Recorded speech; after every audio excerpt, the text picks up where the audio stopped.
Good evening అండి. నా పేరు రవీంద్ర బాబు. ఇప్పుడు మనము సిఆర్పిసిలో నెక్స్ట్ చాప్టర్స్ చూస్తాము. ఇప్పుడు మీకు స్క్రీన్ షేర్ చేస్తాను, చూడండి ఎంతవరకు అయిందో.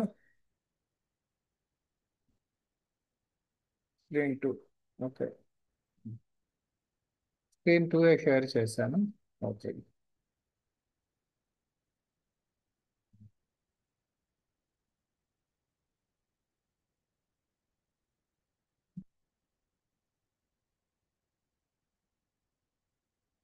ఓకే.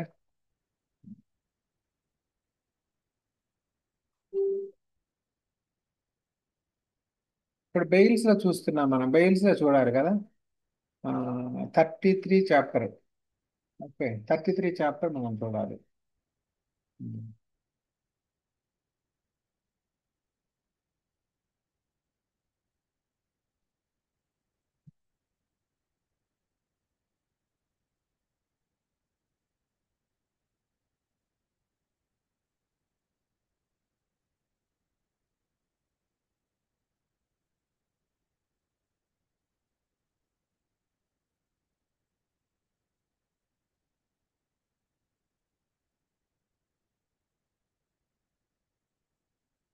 ఇప్పుడు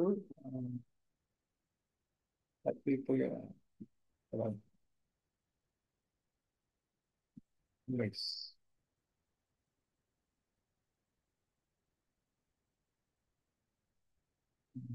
బెయిల్స్ బాండ్స్ ప్రొవిజన్స్ ఏమున్నాయో చూద్దాం. 436, in what cases bail to be taken, ఇక్కడ డిఫైన్ చేస్తారు ఏ కేసెస్ లో బెయిల్స్ ఇస్తారని. 436 A maximum period for which an under trial prisoner can be detained. 437 when bail may be taken in case of non bailable offence. Non bailable offences లో, bailable offence లో station bail అని వాళ్ళే ఇస్తారు. Non bailable offence లో court వారు ఇస్తారు. ఇది 437 కింద ఎక్కువ కేసులు అవుతుంటాయి, bails petitions. 437 A bail to require accuse to appear before next appellate court. Appellate కోర్టుకి వెళ్ళినప్పుడు బెయిల్ ఏమిటి? 438 direction for grant of bail to person apprehending arrest. మనం యాంటిసిపేటరీ బెయిల్ అంటాము. సిఆర్పిసిలో మనం వాడుకలో వాడే కొన్ని పదాలు ఏమనుకున్నాం కదా. ఎట్లా అయితే ఛార్జ్ షీట్ అని లేదో అట్లాగే యాంటిసిపేటరీ బెయిల్ అని కూడా ఉండదు. అది 438 కింద వస్తుంది. Direction for grant of bail to person apprehending arrest. 439 special powers of high court or court of session regarding bail. వాళ్ళకి స్పెషల్ పవర్స్ ఉన్నాయి 439 కింద. 440 amount of bond and reduction thereof bond of accused and sureties. 441 declaration by sureties, sureties declaration ఇవ్వాలి. 442 discharge from custody, వాళ్ళు bail ఇచ్చాక discharge చేయడం. 443 power to order sufficient bail when that first taken is insufficient. వాళ్ళు ఒకసారి bail amount ఇస్తారు, ఆ amount సరిపోలేనప్పుడు ఇంకా additional amount ఇవ్వాల్సి వస్తుంది. అప్పుడు కోర్టు ఆర్డర్ చేస్తుంది ఇంకొంచెం అమౌంట్ కట్టమని. డిశ్చార్జ్ ఆఫ్ షూరిటీ, షూరిటీస్ ఆ లైబిలిటీ నుంచి ఎప్పుడు డిశ్చార్జ్ అవుతారని. 445 deposit instead of recognizance, deposit related ఇక్కడ. 446 procedure when bond has been forfeited. Bond forfeit అవుతారు వాళ్ళు బాండ్ ఇచ్చినప్పుడు, బాండ్ కండిషన్స్ ఫాలో అవునప్పుడు. 446 cancellation of bond and bail bond, bond bail bond రెండు క్యాన్సిలేషన్ దీంట్లో వస్తుంది. Procedure in case of insolvency or death of surety, ఇక్కడ of కాదు or రావాలి. Insolvency or death of surety or when a bond is forfeited. Surety ఇచ్చాడు, ఆయన చనిపోయాడు, అప్పుడంటే ఇంకా షూరిటీ చెల్లదు కదా, మళ్ళీ కొత్త షూరిటీ కావాలి. ఇలాంటి అతను ఇన్సాల్వెంట్గా డిక్లేర్ అయ్యాడు, అతను ఇంకా ఏం అప్పులు తీర్చలేడు. ఇక్కడ షూరిటీ ఇచ్చాడు కదా, అప్పుడు ఆయన షూరిటీ కూడా చెల్లదు, అప్పుడు వేరే షూరిటీ పెట్టాలి. ఇలాంటి బాండ్ ఫోర్ఫిట్ అయినప్పుడు మళ్ళీ కొత్త బాండ్ అన్నా కావాలి. 448 bond required from minor. Minor నుంచి బాండ్ కావాల్సినప్పుడు ఎప్పుడు, ఒక్కోసారి మైనర్ కూడా అఫెన్స్ చేస్తే వాళ్ళకి ఏమైనా రిలీజ్ చేసినప్పుడు. 449 అపీల్ ఫ్రమ్ ఆర్డర్స్ అండర్ 446. 446 ఏముంది? Procedure when bond has been forfeited. Bond amount forfeit అయితే దాని మీద అప్పీల్కి వెళ్ళొచ్చు. 450 power to direct levy of amount due on certain recognizances. కొన్ని కొన్ని కేసెస్లో లెవీ ఆఫ్ అమౌంట్ రికగ్నిజెన్సెస్ అంటే ఏంటో చూద్దాం 450కి. ఇప్పుడు 33 చాప్టర్ బెయిల్స్ అంటే 33కి వెళ్తాం మనం. ఇప్పుడు కూడా స్క్రీన్ కనిపిస్తుంది కదా, ఎక్స్ప్లెయిన్ అని అడగండి. చాప్టర్ 33. అప్పుడు 33కి మనకు వస్తుంది. Okay. 33 provision as to bail and bonds 436 to 450 ఉంది. 436 bail in bailable offences. If accused is arrested for a bailable offence, he has a right to bail. Court must release him on furnishing bond or bail. Bond, bail. Bond అంటే self surety ఇచ్చే bond. ఇంకా వేరే వాళ్ళు అవసరం లేదు. Bail అంటే వేరే వాళ్ళకి చాలా అమౌంట్ కట్టాలి. బెయిల్ అమౌంట్ ఉండాలి, బాండ్లో అమౌంట్ ఉండదు, షూరిటీ ఇస్తే చాలు. Okay. 436A maximum period of detention without trial. వాళ్ళు బెయిల్ తీసుకోలేని పరిస్థితుల్లో if under trial has been detain for half the maximum punishment prescribed, he shall be released on bail. For life imprisonment cases after 14 years release may be considered. వాళ్ళు నేరాలు చేశారు, జైల్లోనే మగ్గుతూ ఉంటారు, వాళ్ళు బెయిల్ ఇచ్చుకునే కెపాసిటీ ఉండదు, వాళ్ళకి ఎవరు ఉండరు. అప్పుడు వాళ్ళకి ఆ చేసిన పనిష్మెంట్కి ఒక 7 years పనిష్మెంట్ అనుకోండి, 3.5 years జైల్లో ఉంటే బెయిల్ ఇచ్చి పంపించేయచ్చు. లైఫ్ ఇంప్రిజన్మెంట్ పడే కేసెస్లో 14 ఏళ్ళు కానీ ఉంటే అతన్ని ఇంక బెయిల్ ఇచ్చి పంపించేయచ్చు, తర్వాత కేసు ఎప్పుడు తేలితే అప్పుడు.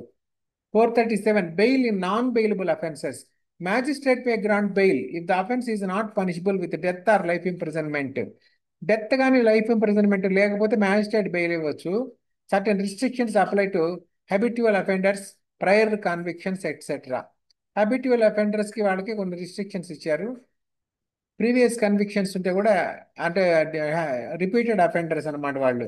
437A bond for appearance after acquittal. అతన్ని వదిలేశాక, అక్విట్ చేశాక కూడా అప్పుడప్పుడు వచ్చి పోలీస్ స్టేషన్లో సంతకం పెట్టమంటారు, అంటే బెనిఫిట్ ఆఫ్ డౌట్ కింద అలా వదిలేసినప్పుడు. Even after acquittal or discharge the court may require the accuse to execute a bond to appear in appeal proceedings.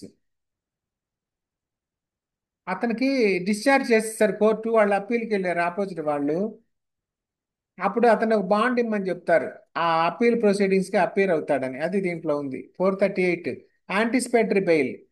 438 high court or sessions court may grant pre arrest bail. Anticipatory bail pre arrest bail అంటారు. If a person has reason to believe he may be arrested for a non bailable offence. అతను reason to believe అంటే అతను FIR కట్టి అతని మీద పేరు ఉండొచ్చు, లేకుంటే అతని పేరు కూడా ఉన్నాడని వార్తల్లో వస్తుండొచ్చు, అప్పుడు అతను అప్రహెండింగ్ అరెస్ట్ ఈ can approach the court for anticipatory bail. 439 special powers of high courts or sessions court. These courts can grant, cancel, or modify bail orders and impose conditions. Previous courts ఇచ్చిన బెయిల్ ఆర్డర్స్ కూడా high court and sessions court can cancel or grant. వాళ్ళు బెయిల్ ఇవ్వకపోతే వీళ్ళు ఇవ్వచ్చు, or modify the bail conditions. 440 amount of bond. Bail amount should not be excessive. Sureties must be considered in relation to the accused's means. ఎవరో వచ్చారు, ఒక ordinary person, ఏదో చిన్న ఎంప్లాయీ, వాడిని ఒక 10 లక్షలు బెయిల్ అమౌంట్ కట్టమంటే కట్టలేరు. అట్లనే 10,000 అని చెప్పి ఇప్పుడు అంబానీస్ లాంటి వాళ్ళు, పెద్ద పెద్ద వాళ్ళు ఉన్నప్పుడు, రిచ్ పర్సన్స్ ఉన్నప్పుడు 10,000 చిన్న అమౌంట్ పెట్టరు. ఒక రీజనబిలిటీ ఉంటుంది వాళ్ళ ఎర్నింగ్ కెపాసిటీని బట్టి. That is judicial discretion. Bond of accused and sureties. 441 bail bond must be signed by accused and sureties. Undertaking to appear before court as required. వాళ్ళు అండర్టేకింగ్ ఇవ్వాలి, కోర్టు ఎప్పుడు పిలిస్తే అప్పుడు వచ్చి అపియర్ అవుతామని బెయిల్ బాండ్ ఇస్తారు. 441 బాండ్ అది. Declaration by sureties. 441A sureties must submit a signed declaration regarding their solvency and details. వాళ్ళకి ఏమేమి ఆస్తులు ఉన్నాయి, వాళ్ళు ఎంత వరకు ఆ షూరిటీ ఇవ్వగలరని వాళ్ళు డీటెయిల్స్ ఫర్నిష్ చేయాలి. నార్మల్గా బాండ్ కేసెస్లో షూరిటీస్ ఇచ్చేటప్పుడు వాళ్ళు ఆ ఊరికి చెందిన వ్యక్తిని ఎంచి అడుగుతారు షూరిటీ. అతనికి కూడా ఏదైనా ఆస్తులు ఉండాలి, లోకల్గా పొలము, ఇల్లు, అలాంటివి ఏదైనా లోకల్ ఇమ్మూవబుల్ ప్రాపర్టీ అసెట్స్ ఉండాలి. ఇమ్మూవబుల్ ప్రాపర్టీ అసెట్స్ ఉన్నప్పుడు పంచాయతీ సెక్రటరీ నుంచి వాటికి వాల్యుయేషన్ సర్టిఫికేట్ తెచ్చుకోవచ్చు వాళ్ళు, ఆ ఊరి పంచాయతీ నుంచి. ఆ వాల్యుయేషన్ సర్టిఫికేట్ని బట్టి ఆ షూరిటీ అమౌంట్ వాళ్ళు చెక్ చేసుకుంటారు కోర్టు వాళ్ళు. లేకుంటే సిటీస్ అట్లా అయితే మరి సబ్ రిజిస్ట్రార్ నుంచి కూడా ఆ ప్రాపర్టీకి వాల్యుయేషన్ సర్టిఫికేట్ తీసుకోవచ్చు. అదైనా చెల్లుతుంది, లేదంటే పంచాయతీ సెక్రటరీ నుంచి కూడా తీసుకోవచ్చు వాళ్ళు. సబ్ రిజిస్ట్రార్ కొన్నిటికి ఇవ్వలేడు ఆయన. ఇప్పుడు వాళ్ళు ఎక్కడ ఇల్లు కట్టుకో ఉంటారు, దానికి ఆ నంబర్ ఉండదు. గవర్నమెంట్ స్థలంలో కూడా కట్టుకో ఉంటారు వాళ్ళు, ఇనామ్ ల్యాండ్స్ అలాంటి వాటిల్లో. వాటికి దగ్గర సబ్ రిజిస్ట్రార్ దగ్గర ఆయన ఇవ్వడు వాల్యుయేషన్ అలాంటి వాటికి, కొన్నిటికే ఇస్తారు. ఓకే. షూరిటీస్ మస్ట్ సబ్మిట్ ఏ సైన్డ్ డిక్లరేషన్. అది ఒక్కోసారి వాళ్ళకి ఆస్తులు ఏమి ఉండవు, అప్పుడు ఏదైనా బ్యాంక్ డిపాజిట్స్, బ్యాంక్ గ్యారెంటీ లాంటివి కూడా ఇచ్చే అవకాశం ఉంటుంది.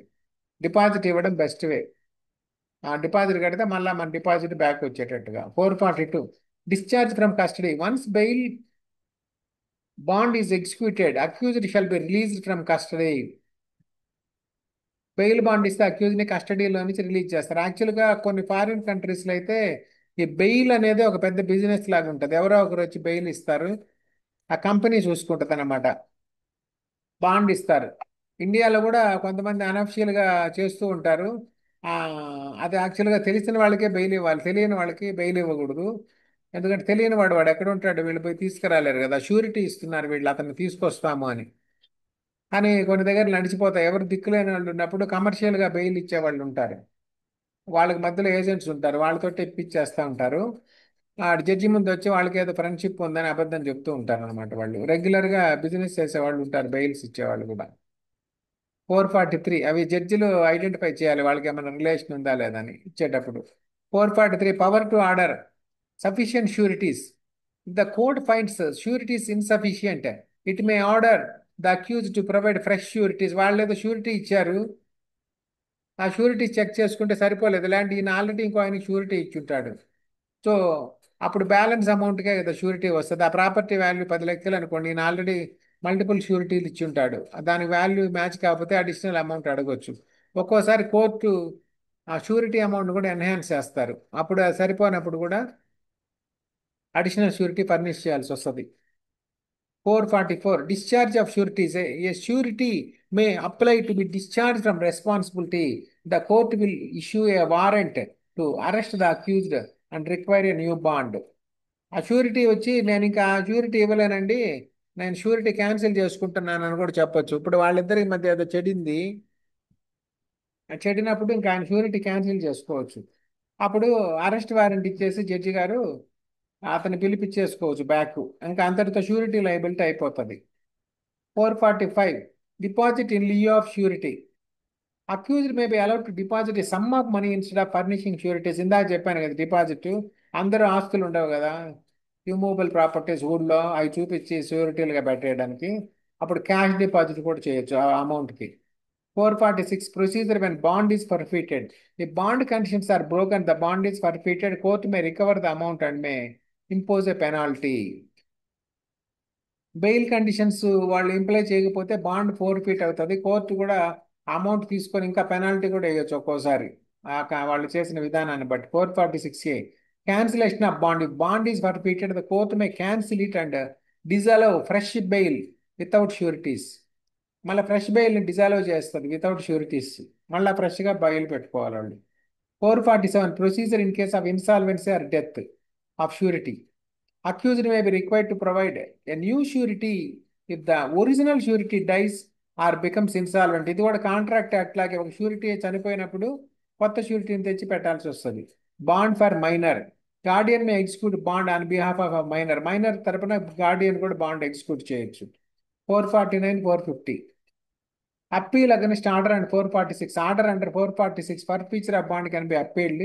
450 power of high court or sessions court to directly levy of bond money. These courts may direct recovery of bond money when lower court failed to do so. Lower courts amount bond money recovery చేయలేనప్పుడు ఆ bond amount high courts కూడా order చేయొచ్చు recovery చేయమని. ఇది chapter 33 bails గురించి. ఇంకేమైనా doubts ఉన్నాయి దీంట్లో?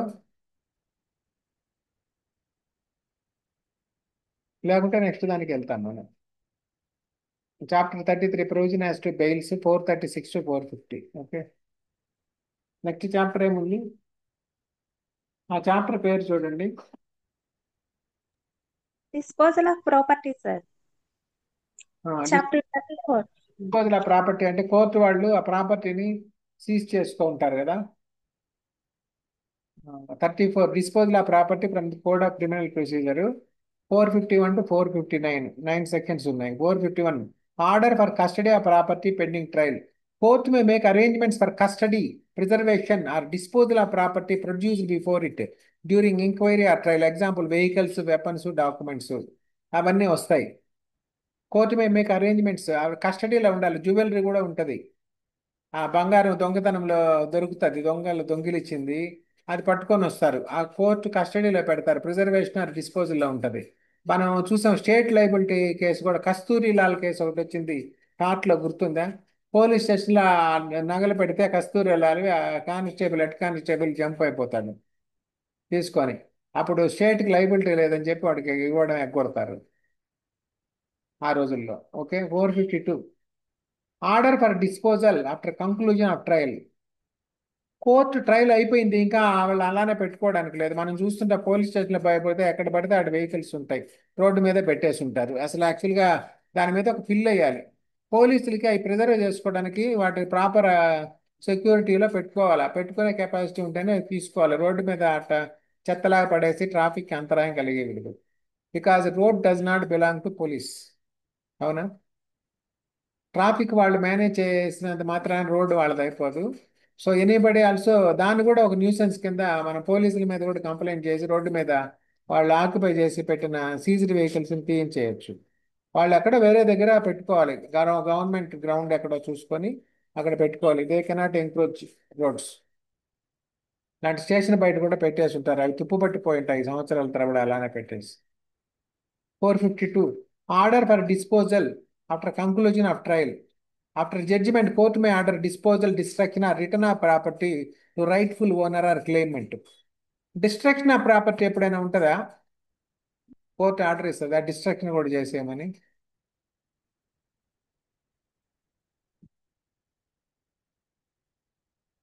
అన్మ్యూట్ చేసుకొని ట్రై చేయండి. ఇప్పుడు గంజాయి అలాంటివి దొరుకుతాయి కదా, లేకుంటే వెపన్స్ ఉంటాయి కొన్ని, బ్యాన్డ్ వెపన్స్, అవి బాంబులు ఉంటాయి వాటి దగ్గర, అవి డిస్ట్రక్షన్కి కూడా కోర్టు ఆర్డర్ ఇవ్వచ్చు. ఇలాంటి గంజాయి లాంటి డిస్ట్రక్షన్కి ఆర్డర్ ఇస్తారు. బ్యాండ్ డ్రగ్స్ అలాంటివి కూడా డిస్ట్రక్షన్ ఆర్డర్ ఇస్తారు. Payment to innocent purchaser of stolen property. Stolen property ఎవరైనా ఇన్నోసెంట్ పర్చేజర్ కొన్నప్పుడు, if person bought stolen property innocently and it is return to the rightful owner, the court may direct compensation to the purchaser from recovered sale proceeds. ఒక అతను ఎవరైనా దొంగ సామాను కొన్నాడు, మళ్ళీ అది కోర్టుకి హ్యాండ్ ఓవర్ చేసాడు అనుకోండి, ఒరిజినల్ ఓనర్కి వెళ్ళిపోతుంది. అప్పుడు వాడి ఆస్తులు కానీ ఇంకేదైనా అసెట్స్ వాళ్ళు కోర్టు వాళ్ళు సీజ్ చేస్తుంటే ఆ ప్రొసీడ్స్లోంచి ఇతనికి పేమెంట్ ఇప్పించవచ్చు. 454 appeal against orders under section 452 or 453. Parties agreed by property disposal order may file an appeal. Court ఆ disposal of property, destruction of ప్రాపర్టీకి ఆర్డర్ చేస్తుంది, ఇలాంటి అమ్మేమని ఆర్డర్ ఇస్తారు. అప్పుడు దాని మీద అప్పీల్కి వెళ్ళొచ్చు. Okay. 455 destruction of obscene or harmful items. ఆ దానికి కూడా డిస్ట్రక్షన్ స్పెషల్గా ఇచ్చారు. కొన్ని ఆబ్సీన్ సిడీస్, వీడియోలు, బుక్స్ ఉంటాయి. ఆ బుక్స్ అని కోర్టు అది మళ్ళీ అమ్మేయమని చెప్పదు, ఎందుకంటే అవి సొసైటీలో ఉండకూడదు కాబట్టి డిస్ట్రక్షన్ ఇస్తారు. 455 కింద court may order destruction of items like obscene books, paintings or harmful substances, example drugs, liquor that are the subject of offense. 456 restoration of possession to dispossessed person. If someone was dispossessed by criminal force or house trespass, court may order restoration of possession to the victim. Must be done within 1 month of conviction. వాళ్ళ కార్లు అలాంటి దొంగతనం అయిపోయి ఉంటాయి, అలాంటి వాళ్ళ ప్రాపర్టీలో నుంచి వీళ్ళు ఎంకరేజ్ చేసి వీళ్ళని తరిమేసి ఉంటారు. వాళ్ళకి శిక్ష పడ్డ 1 month లోపల వాళ్ళ ప్రాపర్టీ వాళ్ళకి రెస్టోర్ చేయాలి. అది 456 ఇచ్చారు. Okay. 457 procedure for property seized by police. పోలీసులు కొన్ని ప్రాపర్టీలు సీజ్ చేస్తుంటారు. Magistrate can decide on the disposal, custody or return of property seized by police, especially when not produced in court. Court వాళ్ళకి ఒకసారి పోలీసులు ప్రొడ్యూస్ చేయరు అన్ని, మా దగ్గరే ఉందండి కస్టడీలో అని చెప్తారు. గంజాయి పట్టుకుంటారు, కోర్టులో తెచ్చి పెట్టాల్సిన పని లేదు, అవి మా దగ్గరే ఉన్నాయండి, ఇన్ని కేజీలు ఉందని చెప్తారు వాళ్ళు. చెప్పినప్పుడు court magistrate May order sale are disposal అనమాట. 458 459 power to cell perishable property. Perishable property అంటే ఇప్పుడు ఫ్రూట్స్ అలాంటివి ఉంటాయి, టమాటాలు, ఉల్లిపాయలు, అవి కూడా థెఫ్ట్ అయిపోతుంటాయి. ఒకసారి లారీ డ్రైవరే గూడ్స్ లోడ్ ఎత్తుకొని వెళ్ళిపోతూ ఉంటాడు, అది కూడా సీజ్ చేస్తారు. If seized property is perishable, అవి తొందరగా నిలవలో ఉండలేకపోతే ఆ property or costly to maintain, లేకుంటే దాన్ని మెయింటైన్ చేయడం చాలా కాస్ట్లీ ఉంటుంది. గోల్డ్ ఉంది, గోల్డ్ని మెయింటైన్ చేయడం చాలా కాస్ట్లీ ఉంటుంది కదా, దాని సెక్యూరిటీ వాచ్ అండ్ వాడంతా పెట్టాలి కోర్టు వాళ్ళు కానీ పోలీస్ కానీ. Magistrate May order immediate sale and deal with proceedings accordingly. Perishable అంటే ఒక్కోసారి యానిమల్స్ కూడా ఉంటాయి, గొర్రెలు అలాంటివి. వాటిని మెయింటైన్ ఎవరు మేపుతారు? కేసు 10 సంవత్సరాలు నడుస్తుంది, గొర్రెలు మేపుతా ఉండరు కదా కోర్టు వాళ్ళు. అప్పుడు ఆ గొర్రెలు కూడా డిస్పోజ్ చేయమని చెప్పొచ్చు, అవి కూడా ఒక రకమైన పెరిషబుల్గా. పెరిషబుల్ కాకపోయినా గొర్రెలు అనేవి లైవ్ స్టాక్, వాళ్ళు దాన్ని డిస్పోజల్ చేయమని ఆర్డర్ ఇస్తారు. ఎందుకంటే మెయింటెనెన్స్ ఆఫ్ పశువులు అలాంటివి కాస్ట్లీ అఫైర్ అయిపోద్ది కోర్టుకి గవర్నమెంట్కి, అందుకని. Okay, this chapter provides a legal framework for handling, preserving, restoring or disposing of property involved in criminal cases. ఇప్పుడు మేము ఒకటే కేసు ఇలాంటిదే చేస్తున్నాం సిబిఐలో. సిబిఐ కోర్టు వాళ్ళు ఏం చేశారంటే, ఒక బ్యాంక్ వాళ్ళు ఫ్రాడ్గా ఒక మేనేజర్ ఒక 50 మంది దాకా ఎలిజిబిలిటీ లేని వాళ్ళకి కూడా లోన్స్ రూల్స్ వైలేట్ చేసి ఇచ్చారని ఒక 50 మంది సీజ్ చేశారు. అందులో ఒక 12 మందో 10 మందో అక్యూజ్డ్గా ఉంటారు. అంటే వాళ్ళకి లోన్లు ఇప్పించిన బ్రోకర్లు, వాళ్ళు కొనుక్కున్న వాళ్ళు కాదు, లోన్ తీసుకున్న వాళ్ళు కాదు. జనరల్గా మధ్యలో మీడియేటర్లు, బ్రోకర్లు అలాంటి వాళ్ళు, బిల్డర్స్ అలాంటి వాళ్ళంతా దాంట్లో ఉన్నారు. ఇప్పుడు ఈ కేసులో నష్టపోయింది ఎవరు యాక్చువల్గా? వాళ్ళేం అక్యూజ్డ్ కాదు, లోన్ తీసుకున్న వాళ్ళు. కానీ వాళ్ళ డాక్యుమెంట్స్ అన్ని బ్యాంకులో ఉన్నాయి, బ్యాంక్ నుంచే 20 ఏళ్ల క్రితమే పోలీసులు వాళ్ళు సిబిఐ వాళ్ళు పట్టుకుపోయారు, కోర్టులో పడేశారు, కోర్టుకి హ్యాండ్ ఓవర్ చేసేసారు. 20 సంవత్సరాల నుంచి అక్కడే ఉన్నాయి ఒక 50 మందికి చెందిన డాక్యుమెంట్స్. అప్పుడు ఏంటంటే కొంతమంది ఏం అడుగుతారంటే, మీరు సర్టిఫైడ్ కాపీ పెట్టుకోండి, మేము లోన్ అంతా కట్టేశాము, మీకు కూడా లోన్ ఇవ్వడంలో అతను ఫ్రాడ్ చేసినప్పుడు మా తప్పేముంటుంది, మేము ఫ్రాడ్ చేస్తే మేము అక్యూజ్ ఉంటాం కదా, సో మా ప్రాపర్టీ అమ్ముకోవడానికి పర్మిషన్ ఇవ్వండి అని అడుగుతారు. అది జెన్యూన్ రిక్వెస్ట్ అనమాట, అలా అడుగుతున్నారు అనమాట. ఇది చాప్టర్. ఓకే, ఇంతవరకు ఏమైనా డౌట్స్ ఉన్నాయా దీంట్లో?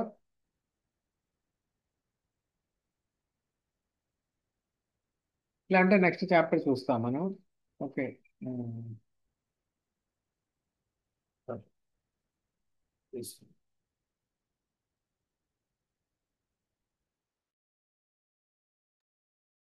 ఇప్పుడు నెక్స్ట్ చాప్టర్ చూడండి. జస్ట్ ఈ ఇండెక్స్ ఒకసారి చూడండి, జస్ట్ స్క్రోల్ చేస్తాను 1 మినిట్. ఇర్రెగ్యులర్ ప్రొసీడింగ్స్ ఒకసారి చూడండి. ఎవరైనా చదువుతారా ఇది 460 నుంచి ఒక 2 మినిట్స్? కనిపిస్తుందా స్క్రీన్?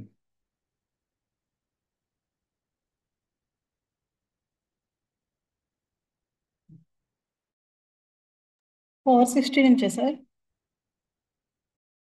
అవును, 460 నుంచి.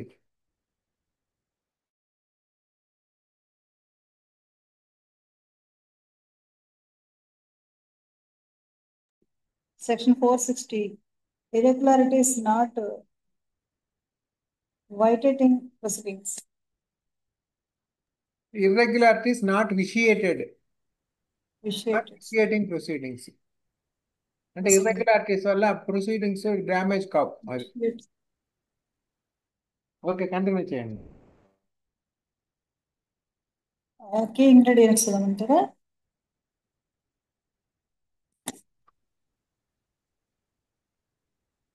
ఇలాంటి ఇంతవరకు సైడ్ అన్న చదవండి, ఇంతవరకు సెక్షన్ టైటిల్ ఇలాంటి 461 సార్. నెక్స్ట్ చూడండి, irregularity. బాగా ఇక్కడ చూసేయండి, ఇంతవరకు చదవండి 1 minute. Section 461, irregularities which vitiate proceedings. 462, proceedings in wrong place. 463, non-compliance with the provisions of section 164 or section 281. Next one, 464, effect of omission to frame or absence of or error in charge. 465, finding a sentence when reversible by reason of error, omission or irregularity. 466, defect or error not to make attachment unlawful.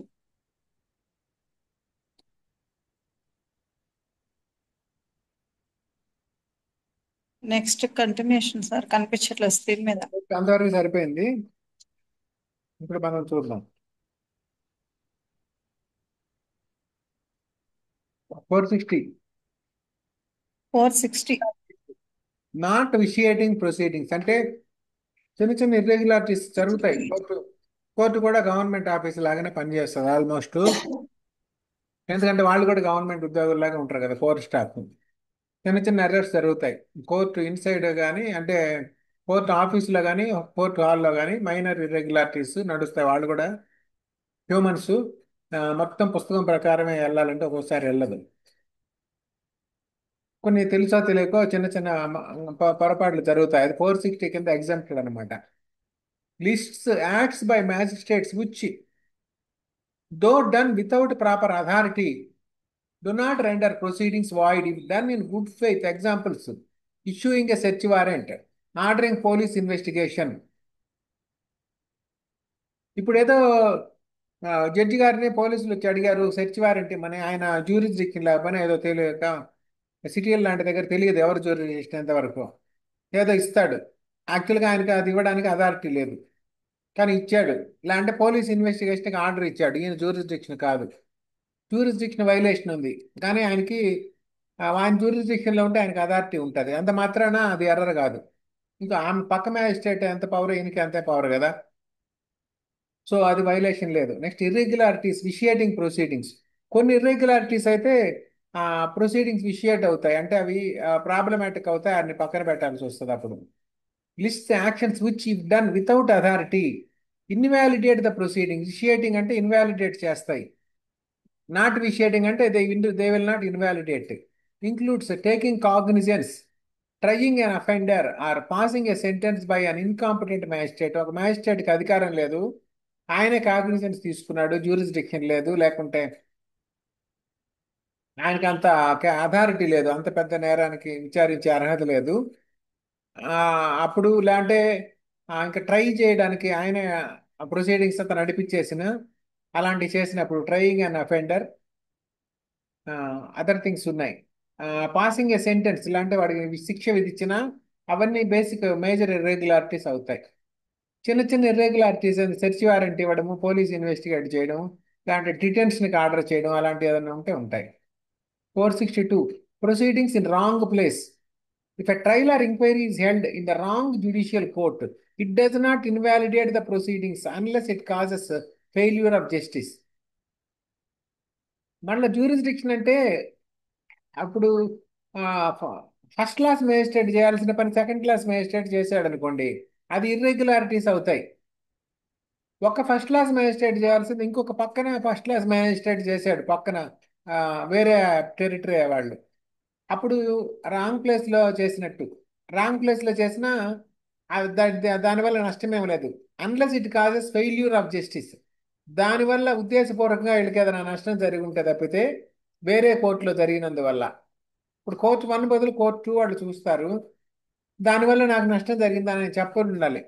అంటే ఆ public prosecutor అలాంటి వాళ్ళతో వీరికి ఏదైనా personal rivalry ఉండడము, ఇలాంటి other things ఉన్నాయి, ఏదైనా ప్రిన్సిపల్స్ ఆఫ్ నేచురల్ జస్టిస్ ఇలాంటి ఏదైనా వైలేషన్ ఉంటే and which leads to cause of injustice ఉంటే అప్పుడు దాన్ని విషియేట్ చేయవచ్చు, ఇర్రెగ్యులర్ కింద డిక్లేర్ చేయొచ్చు. Non complains with confession recording provisions.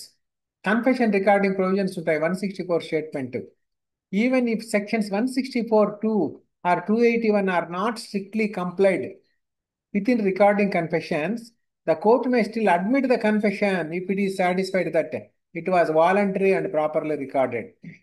164(2)లో procedures ఉన్నాయి. అక్కడ వాళ్ళు స్టేట్మెంట్, కన్ఫెషన్ స్టేట్మెంట్ దగ్గర తీసుకునేటప్పుడు అక్యూజర్ దగ్గర ఏదో ప్రొసీజర్ ఆయన స్ట్రిక్ట్లీ చెప్పలేదు, జడ్జి గారు ముందు చెప్పాలి, బాబు ఇవన్నీ చెప్తున్నావు, నువ్వు ఇరుక్కునే అవకాశం ఉంది, ఒకసారి చూసి ఆలోచించుకొని చెప్పు అని.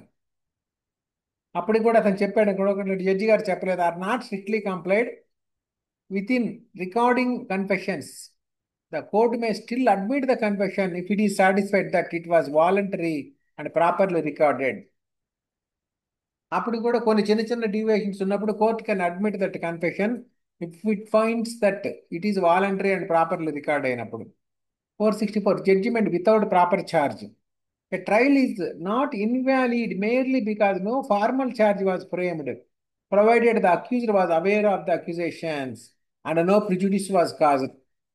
లేదా ఛార్జ్ షీట్ వేసినప్పుడు ఫార్మల్గా ఛార్జ్ అని హెడ్డింగ్ పెట్టి దీస్ ఆర్ ద ఛార్జెస్ అని రాయలేదు, మామూలుగా రొటీన్గా పెట్టేశారు, కేసు అంతా నడిచింది. మధ్యలో ఈయన వచ్చేసి నా పేరు మీద ఛార్జ్ అని విడిగా ఒక పారాగ్రాఫ్ పెట్టాడు, చెప్పలేదు, అందువల్ల ఇది ఇన్వాలిడ్ అని చెప్పలేము. బేసికల్గా ఓవరాల్గా తన కంటెంట్ ఇండికేట్ చేసినప్పుడు ఛార్జ్ స్పెషల్గా ఫార్మల్ ఛార్జ్ డిక్లరేషన్ చేయకపోయినా చెల్లుతుంది. 465 finding or sentence not to be reversed due to errors. Court should not set aside judgments merely due to procedural errors or irregularities unless such errors have caused a failure of justice. లేదా చిన్న చిన్న deviations ఉంటాయి, ఏదో judgement కూడా వచ్చేస్తుంది. Judgement వచ్చాక ఏదో procedural violations, ఆయనకి అన్ని కాపీలు ఇవ్వలేదు జడ్జిమెంట్ ఆయనకి ఇచ్చినప్పుడు, తర్వాత లేటుగా ఎప్పుడుకో ఇచ్చారు ఒక నెల తర్వాత, అది ప్రొసీజరల్ వైలేషన్, వెంటనే ఇవ్వాలి అతను ఫస్ట్ వచ్చినప్పుడే. కొంత బేసిక్ వైలేషన్ ఉంది, దానివల్ల అతనికి ఏదైనా నష్టం అయింటే తప్పితే ఒక నెల డిలే వల్ల అలాంటివి, లేకుంటే ఆ జడ్జిమెంట్ వ్యాలిడే అవుతుంది. 466 defect or error in charge. Technical errors in charge. Technical errors అంటే ఏంటి? రాంగ్ డేట్ వేయడం, ఒమిషన్ ఆర్ సరిగ్గా డిస్క్రిప్షన్ చేయకపోవడం, లేదా కొన్ని పదాలు వదిలేయడం, అలాంటివి చేశారనుకోండి. Do not invalidate it unless they mislead the accused.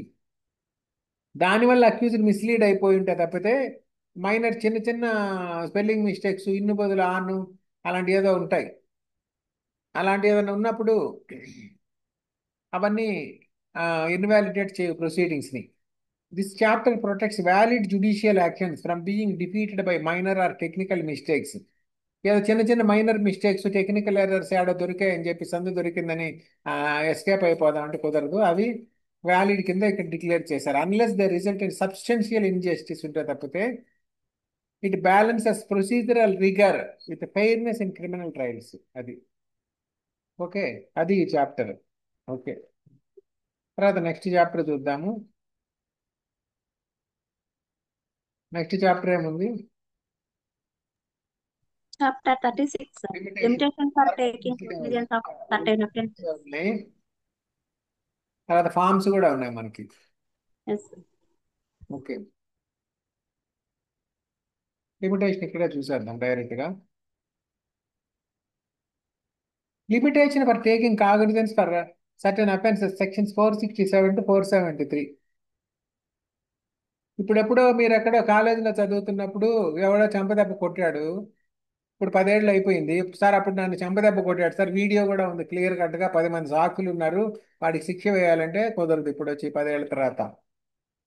ఎందుకంటే ఇప్పుడు దాకా మీరు బాగానే ఉన్నారు కదా, ఇప్పుడు దాకా పెయిన్ లేదు, ఇప్పుడు పెయిన్ వచ్చేసింది కదా, అందువల్ల అలాంటివి చెల్లవు. దానికి లిమిటేషన్స్ పెట్టారు.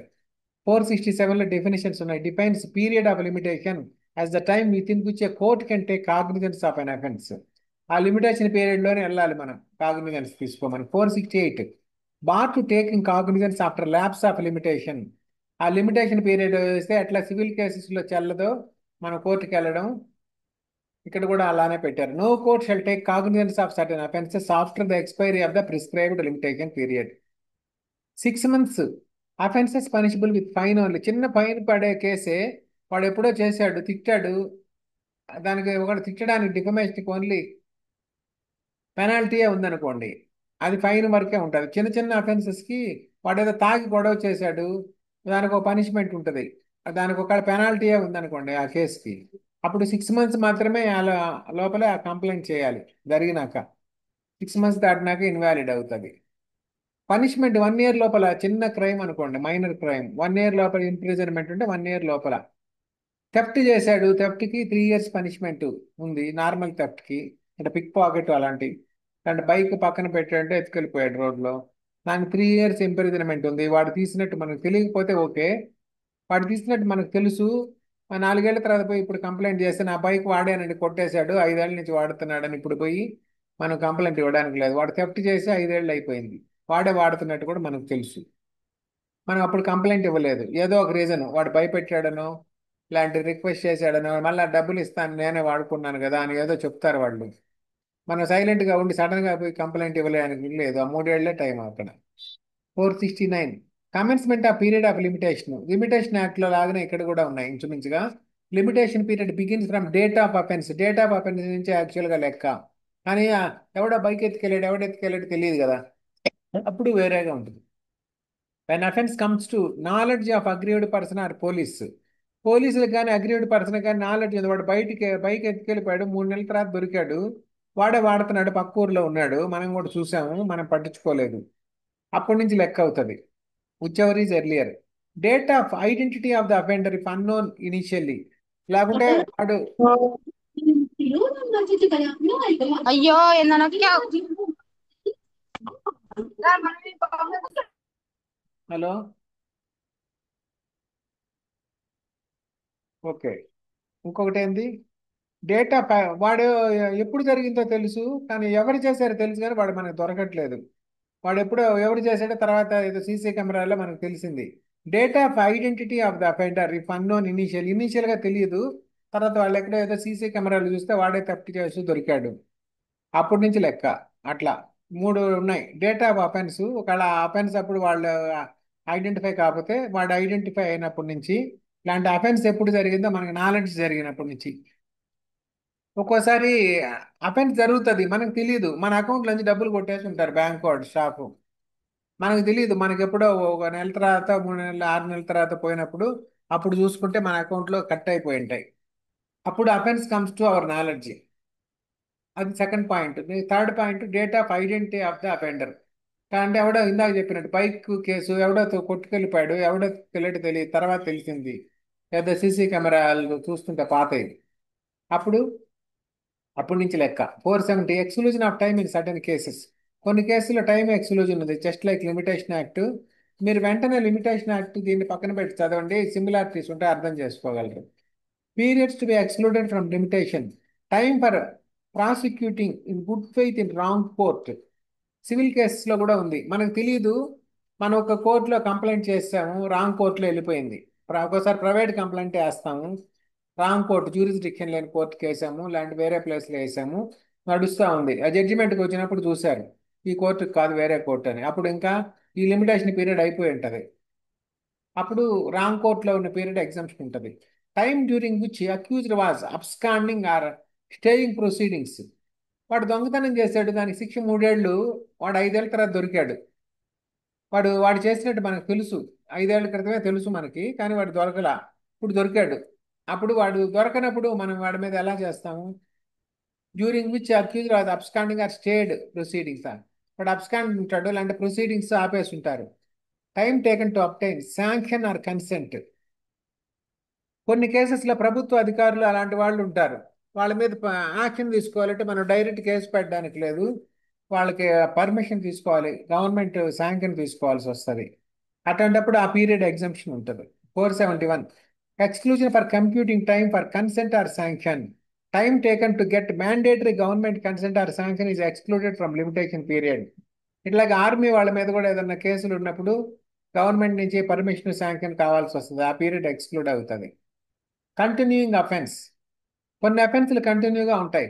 For continuing offences example illegal occupation. వాడు ట్రెస్పాస్ చేశాడు, మీ స్థలంలోకి వచ్చేసి వాడు ఉన్నాడు, గుడిసేసుకొని ఉన్నాడు, ఒక 5 ఏళ్ళు అయింది, అది కంటిన్యూయింగ్ అఫెన్స్ అవుతుంది. అప్పుడు దానికి నేను 5 ఏళ్ళ నుంచి ఉన్నానండి, ఆ పీరియడ్ అయిపోయింది, పనిష్మెంట్ అనడానికి లేదు, continuing offence. Illegal occupation okay. నా నాన్ కంప్లైన్స్, లేకుంటే ఒక ఆర్డర్ ఇచ్చారు వాడు ఇంప్లిమెంట్ చేయలేదు, నాన్ కంప్లైంట్స్, ఒక వైలేట్ చేశాడు కోర్టు ఇచ్చిన ఆర్డర్, అది నాన్ కంప్లైంట్స్ అంటే ఎవ్రీడే వైలేట్ చేసినట్టే. Fresh limitation period begins everyday the offence continuous.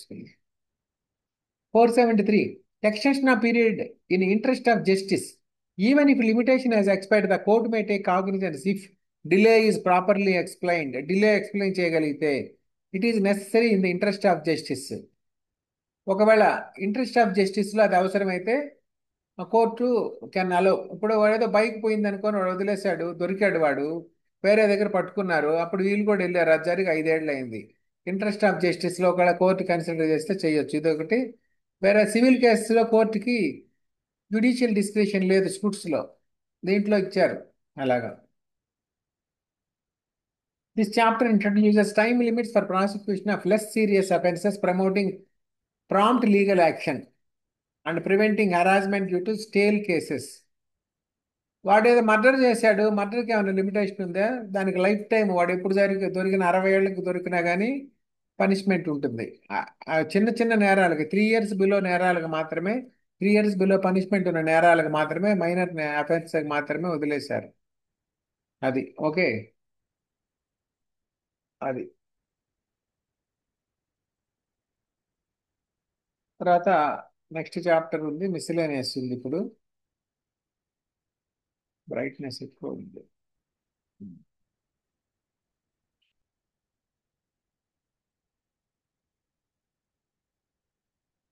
Miscellaneous 474 to 484. 474 trial before high courts. Trials conducted by high courts follow the same procedure as a court of session. Court of session laga high courts ko trial cheyochu. 475 delivery of persons to the military authorities. If an accused is subject to military, naval or air force law, the magistrate may hand over the accused to military authorities for trial under respective military laws. Military laws కింద అతను offence చేస్తుంటే వీళ్ళకి దొరికినా కానీ వాళ్ళకి hand over చేసేయాల్సి వస్తుంది. 476 forms. The forms provided in the second schedule of CrPC may be used with suitable variations as circumstances required. ఆ ఫామ్ కరెక్ట్గా వాడలేదండి అంటుంటారు కొందరు. ఫామ్లో కొంచెం మైనర్ ఎర్రర్స్ ఉన్నా పర్వాలేదు, సూటబుల్గా ఉండేటట్టు వాడుకోవాలి. 477 power of high court to make rules. High court may frame rules regarding the practice and procedure for subordinate courts. Civil rules of practice, criminal rules of practice ఉంది కదా, ఆ criminal rules of practice high court ఇవ్వచ్చు. Such as bails, bonds, sureties, service of process etcetera, వీటికి రిలేటెడ్గా court can give rules. 478 power to alter functions allocated to executive magistrates. State government may reassign certain functions from executive magistrate to judicial magistrates with high court approval. Judicial magistrates ke additional powers state government can confer after getting concurrence from the high court. 479 case not to be tried by judge or magistrate personally interested. ఇది మళ్ళా చెప్పారు. A judge or magistrate must not try a case where they have a personal interest or relationship with the parties. ఒక పెద్ద land ఉంది, దాంట్లో judge గారి అబ్బాయికి కూడా ప్లాట్ ఉంది, ఎవడో ఎంక్రోచ్ చేసి కట్టేస్తున్నాడు, కేసు వేశారు, ఆ జడ్జి దగ్గరికి వచ్చింది, ఆయన చూడడానికి లేదు, ఎందుకంటే వాళ్ళ అబ్బాయి స్థలం కూడా దాంట్లో ఉంది ఆ లేఅవుట్లో. అప్పుడు అది ఆ పాయింట్ చెప్పి వాళ్ళు ఆ కేసును వదిలేయాలి. దాన్ని రెక్యూజల్ అంటారు. జడ్జి గారు ఆ కేసుని విచారించకుండా అలా వదిలేయడాన్ని రెక్యూజల్ అంటారు. అది వేరే జడ్జికి ఎవరికైనా ట్రాన్స్ఫర్ చేస్తారు తర్వాత. 488 480 practising pleader not to sit as magistrate. ప్లేడర్ని మళ్ళీ మ్యాజిస్ట్రేట్గా పెట్టుకోకూడదు. అంటే ఒక్కోసారి టెంపరీగా జడ్జిని పెట్టుకుంటుంటారు, అడ్వకేట్ని మళ్ళీ మ్యాజిస్ట్రేట్గా పెట్టుకోకూడదు. సివిల్ కేసెస్లో పెడితే పెట్టుకుంటారేమో, ఇక్కడ కుదరదు. Public servants duty to assist magistrate or police. Public servant must assist the magistrate or police in executing lawful orders and maintaining law and order. Magistrates కానీ పోలీస్ కానీ ఆర్డర్స్ ఇచ్చినప్పుడు పబ్లిక్ సర్వెంట్స్ అంటే ఇతర ప్రభుత్వ అధికారులు కూడా వాళ్ళకి సహకరించాలి. ఒక బస్ కండక్టర్ ఉన్నాడు, దాంట్లో వాడు వెళ్ళిపోతా ఉన్నాడు దొంగ, అప్పుడు ఆపమంటే ఆపాలి బస్సు వాళ్ళు. ఒక ట్రైన్ అయినా ఆపమంటే ఆపాలి. అది ఒక్కొక్కసారి అవసరమైతే ఎమర్జెన్సీలు జడ్జి గారు ఆర్డర్ ఇచ్చినప్పుడు, పోలీసులు అడిగినప్పుడు. 482 482 చాలా important. Saving of inherent powers of high court. High court has inherent powers to make orders to. Court powers ఉంటాయి. Prevent abuse of court process, secure ends of justice even if no express provision exist in CrPC. ఇది default provision అనమాట. Inherent powers of court ఏ సెకండ్లో ఉంది సిపిసిలో గుర్తుంది ఎవరికైనా? 151 CPC second చూడండి, 482 CrPC చూడండి, రెండు సిమిలర్ పవర్స్. ఇక్కడ హైకోర్టుకు ఉంది, అక్కడ ఏ కోర్టుకైనా ఉంటుంది 151లో. ఇన్హెరెంట్ పవర్స్ అంటే ఏంటో ఆలోచించండి. దీంట్లో దేనికి ఇచ్చారు? Prevent abuse of court process. ఎవరో పోయి దొంగ కేసు పెట్టేస్తారు, వాడిని కోర్టు చుట్టూ తిప్పుతుంటారు, అది అబ్యూజ్ ఆఫ్ కోర్టు ప్రాసెస్ అనమాట. Secure ends of justice. ఒక న్యాయం జరిగేటట్టు court can interfere even if no express provision exist. సిఆర్పిసిలో లేదంటే హైకోర్టు చూడడానికి లేదని చెప్పడానికి లేదు, హైకోర్టుకి ఆ పవర్ ఇచ్చారు. Next 483 Duty of High Court to ensure efficiency. High Court must ensure that magistrate discharge duties efficiently and promptly by conducting inspections. So lower courts ప్రాపర్గా వాళ్ళ డ్యూటీస్ చేసేటట్టు హైకోర్టు ఎంజూర్ చేసుకోవాలి. 484 రిపీల్ అండ్ సేవింగ్. రిపీల్స్ ద 1898లో ఇంకో CrPC ఉంది. But actions taken under it remains valid unless inconsistent with the 1973 code. మీరు ఇప్పుడు మళ్ళీ ఇదే కోడ్కి రిపీల్ బిఎన్ఎస్ఎస్లో కూడా రిపీల్ అండ్ సేవింగ్స్ ఏ సెక్షన్లో ఉన్నాయో దాని ప్రొవిజన్స్ ఏంటో చూడండి. ఓకే, ఎప్పుడైనా రిపీల్ అండ్ సేవింగ్స్ క్లాజ్ ఉన్నప్పుడు జనరల్ క్లాజెస్ యాక్ట్ కూడా కలిపి చదువుకోవాల్సి వస్తుంది. అది ఇప్పుడు ఇన్హెరెంట్ పవర్స్ అన్నారు కదా, ఇన్హెరెంట్ పవర్స్ టు కోర్టు అంటే ఎవరికైనా ఐడియా ఉందా? ఇన్హెరెంట్ పవర్స్ ఆఫ్ కోర్టు అంటే ఐడియా ఉందా? ఇప్పుడు ఒక ప్రభుత్వాధికారి అనుకుంటే ఇంతకుముందు మనం డిస్కస్ చేసాం. ఒక ప్రభుత్వాధికారికి ఒక లెటర్ అర్జీ పెడితే నాకు అధికారం లేదండి, నేనేం చేయలేను, మీరు పైన ఇంకొక అధికారి దగ్గరికి వెళ్ళండి అని ఆయన పంపిస్తూ ఉంటాడు. కోర్టులో దగ్గరికి వెళ్ళినప్పుడు ఏదో ఒక కోర్టు అతనికి సొల్యూషన్ చెప్పాలి. ఇది సిఆర్పిసిలో లేదండి, ఇది సిపిసిలో లేదండి, ఇది దీని మీద ఎక్కడ ఇప్పుడు చట్టం చేయలేదండి, మేమేం చెప్పలేము, సుప్రీంకోర్టు ఏం చెప్పలేదండి అన్నీ చెప్పడానికి లేదు జడ్జిలు. వాళ్ళకి ఒక ఇన్హెరెంట్ పవర్ ఇచ్చారు. ఆల్ సివిల్ కోర్ట్స్కి 151 కింద ఇచ్చారు ఇన్హెరెంట్ పవర్స్, హైకోర్టుకి 482 కింద ఇన్హెరెంట్ పవర్స్ ఇచ్చారు. సో ఈ యొక్క ప్రొవిజన్స్ కింద వాళ్ళకి ఫుల్ పవర్స్ ఉన్నాయి. ఎక్కడైతే చట్టం సైలెంట్గా ఉంటుందో అక్కడ వీళ్ళు ఏదైనా డిసైడ్ చేయొచ్చు. ఎందుకు? To make the to make justice, to meet the ends of justice. So ఇక్కడ రాశారు కదా, to meet the ends of justice అని పైన inherent powers prevent abuse of process, secure ends of justice. Securing the ends of జస్టిస్కి వాళ్ళకి power ఉంది. Inherent powers of courts enforce orders to passed under scope and purpose. Section 482 prevents inherent powers of the High Court to enforce CRPC, etc.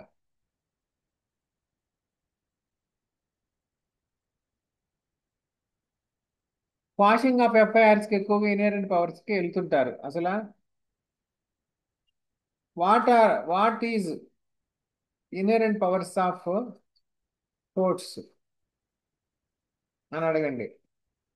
Courts in judicial system.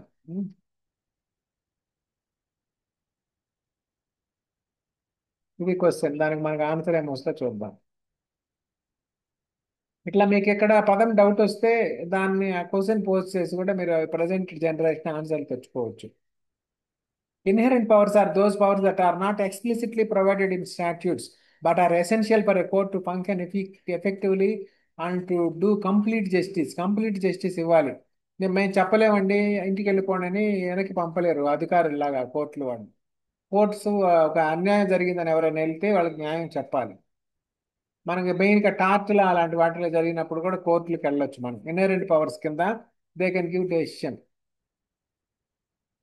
These powers exist by virtue of the court's very nature as a judicial body.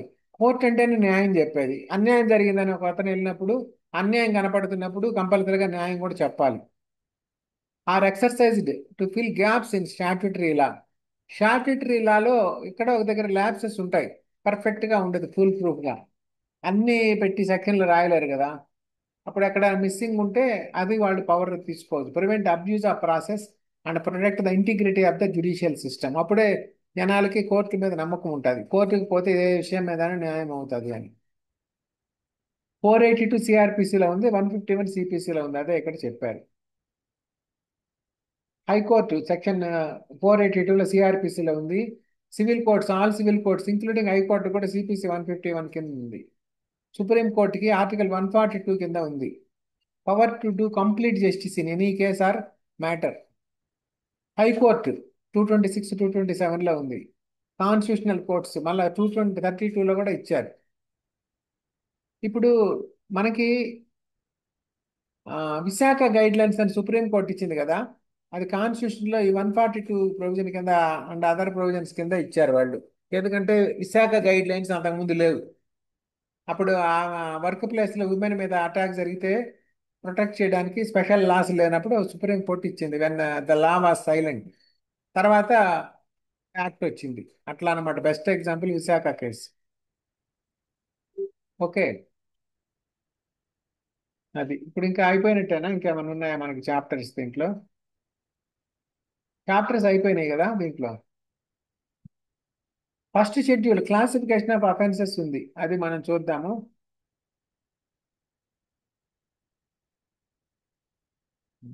Brightness ఎక్కువ ఉంది, 1 minute అయ్యి.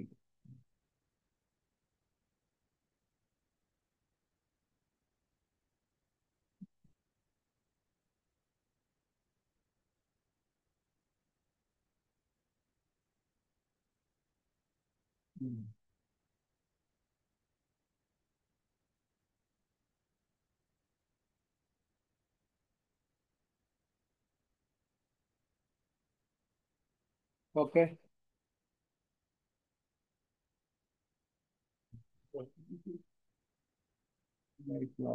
Screen కనిపిస్తుంది అప్పుడు. Night mode లో పెట్టాను, text కనిపిస్తుందా? Black లో, black board లాగా.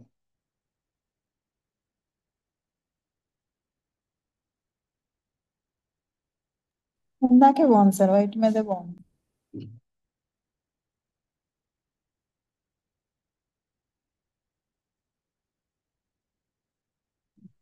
ఇదే బాగుంది.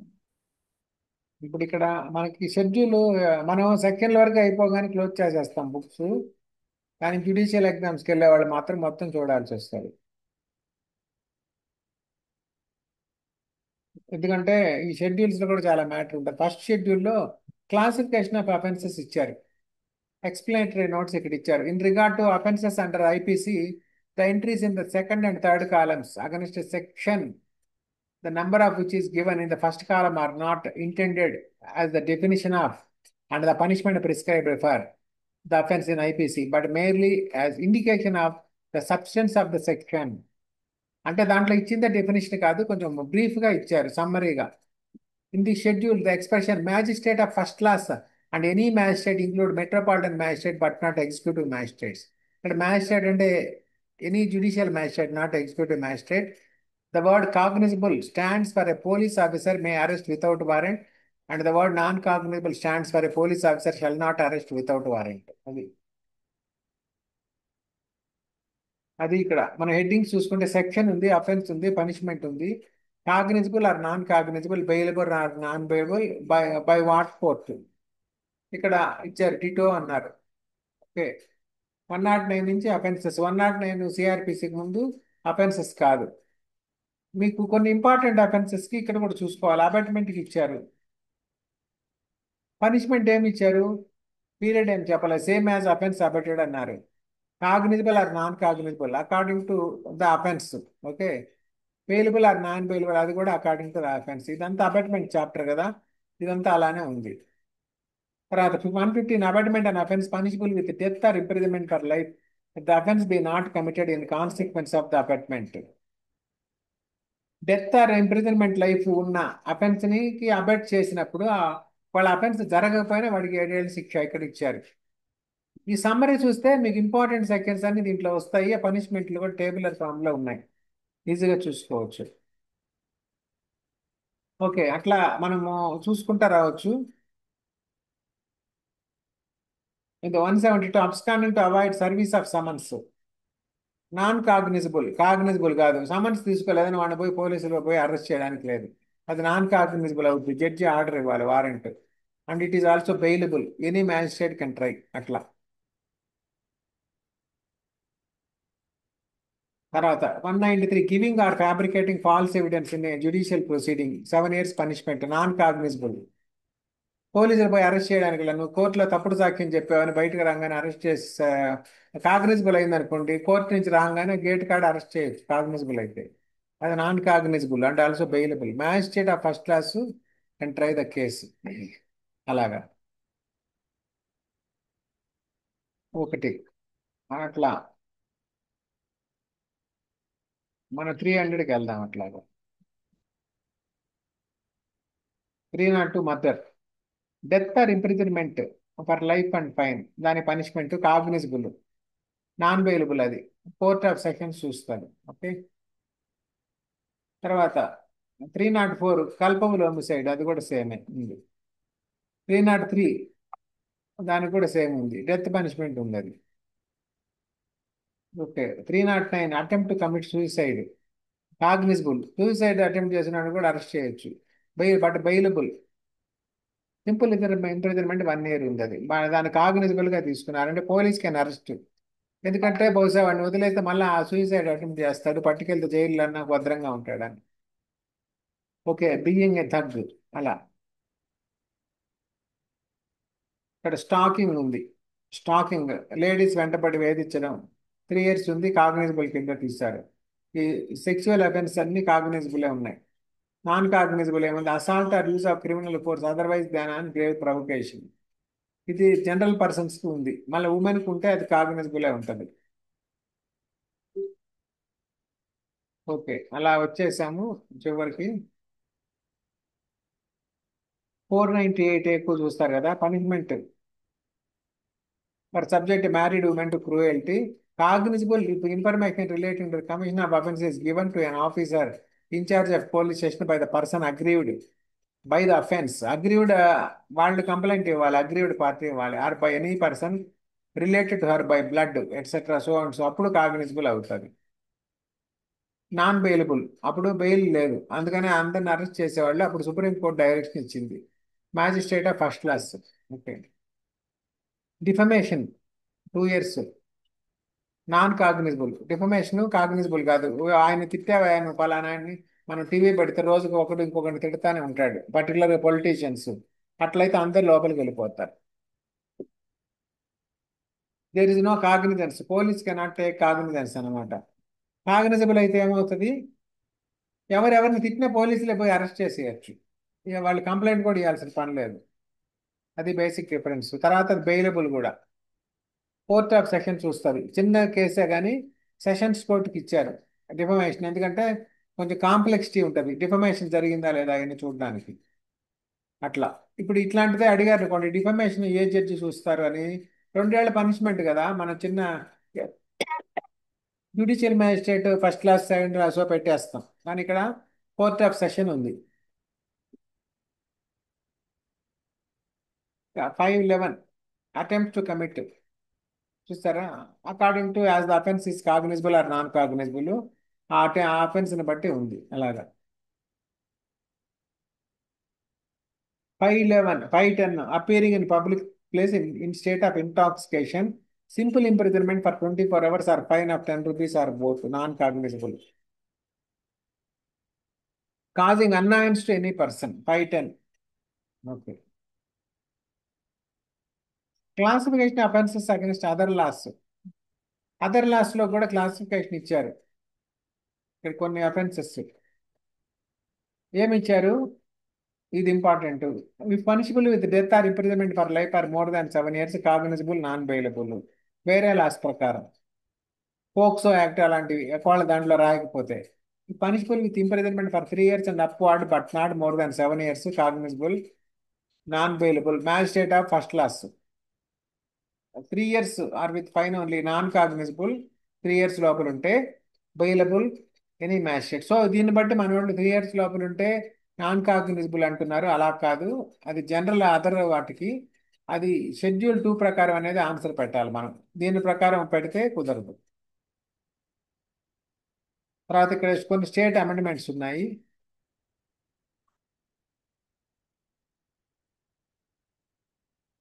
తర్వాత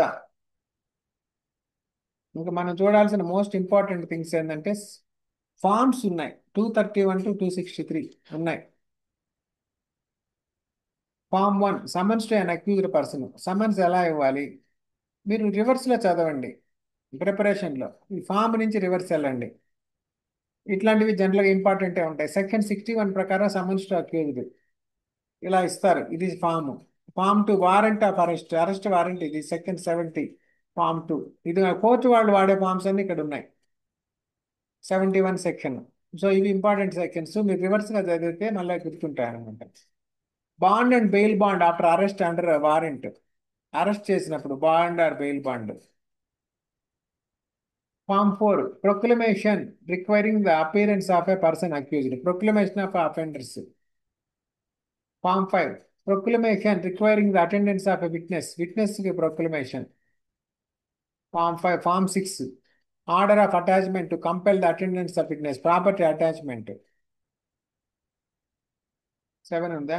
order of attachment to compel the appearance of a person accused ని నా పేరు గమని ఆర్డర్ ఇవ్వడం. Form 7. Form 8 order authorising and attachment by the district magistrate or collector, collector district magistrate కూడా ప్రాపర్టీ అటాచ్ చేయొచ్చు. ఫామ్ 8లో. Form 9 warrant in the first instance to bring up a witness, first time విట్నెస్ని పిలవడానికి ఇచ్చిన warrant. Form 10 warrant to search after information of a particular offence, search వారెంట్కి ఇది form 10. ఎవరికి ఇస్తారు? To name designation of police officer, ఎవరికి ఇస్తారో అవి కూడా చూడొచ్చు. ఫామ్ స్టడీ చేస్తే టైం ఉంటే చదవండి కొన్ని ఫామ్స్ అన్నా. Form 11 warrant search suspected place of deposit, suspected ప్లేస్ని సెర్చ్ చేయడానికి form 11. Form 12 bond to keep peace, 106, 107 కింద బాండ్కి డిమాండ్ చేయడం.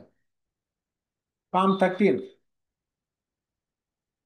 Bond for good behaviour, good బిహేవియర్కి బాండ్ 13 అది. Form 14 summons on information of a probable breach of the peace, breach of పీస్కి జరిగినప్పుడు summons on information, information ఉన్నప్పుడు అది. సెకండ్ 113 ఇచ్చారు. Form 15 warrant of commitment of failure to find security to keep the peace, security deposit కట్టకపోతే దాని కింద 122 కింద, 122 కింద ఇది. Form 16 warrant of commitment of failure to find security for good behaviour, 122 ఇది కూడా. Warrant of discharge of a person imprisoned on failure to give surety, discharge చేసినప్పుడు surety ఇవ్వనప్పుడు. Form 18 125 second warrant of imprisonment on failure to pay maintenance, wife maintenance కట్టినప్పుడు arrest warrant ఇచ్చేది, ఇది important. Warrant of imprisonment on failure to pay maintenance, 125 second to the officer in charge of jail at whereas so and so has been proved before me to be possessed of sufficient means, possessed of sufficient means to maintain his wife, డబ్బులు ఉన్నాయి వాడికి, or his child or has father or mother who is by reason of unable to maintain herself, వాళ్ళు maintain చేసుకోలేరు dependents, and to have neglected, వాళ్ళని neglect చేశాడు డబ్బులు ఉన్నా కానీ, to do so and an order has been duly made requiring the said to allow to his said dash wife or child for maintenance for the monthly sum of so and so అని అలా వస్తుంది.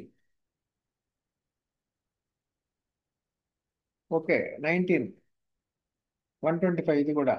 Warrant to enforce the payment of maintenance by attachment and sale, attachment and sale of property of the accused, 125 కింద.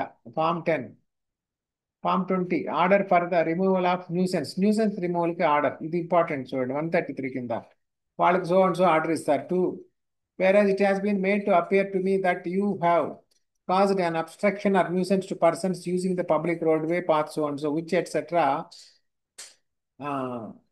by etc state what it is the cause of obstruction nuisance and that such obstruction still exists, ఇంకా obstruction ఉంది అందువల్ల so and so action చేయమని ఇస్తారు.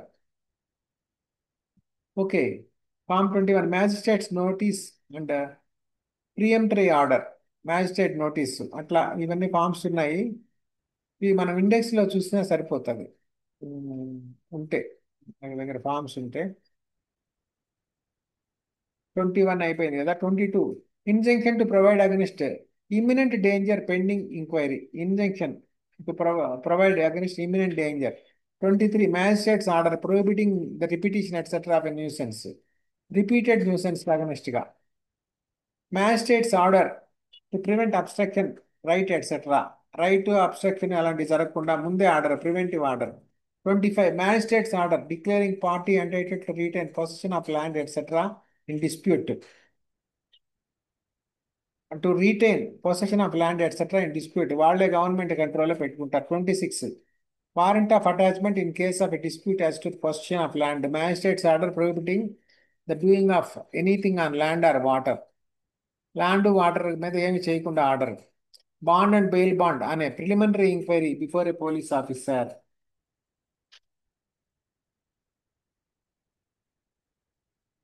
Bond to prosecute or give evidence. Okay. 33 special summons to a person accused of a petty offence. ఇంతవరకు. Form 32 charges అట్లా multiple forms ఉన్నాయి 56 వరకు చూడండి. అది ఇంతటితో షేరింగ్ ఆపేస్తాను నేను. షేరింగ్లో లేదా ఇప్పుడు మీకు పోయిందా? ఓకే.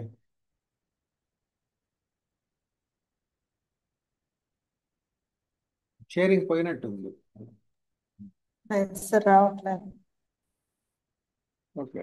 అదేదో తగిలినట్టుంది బటన్. ఓకే.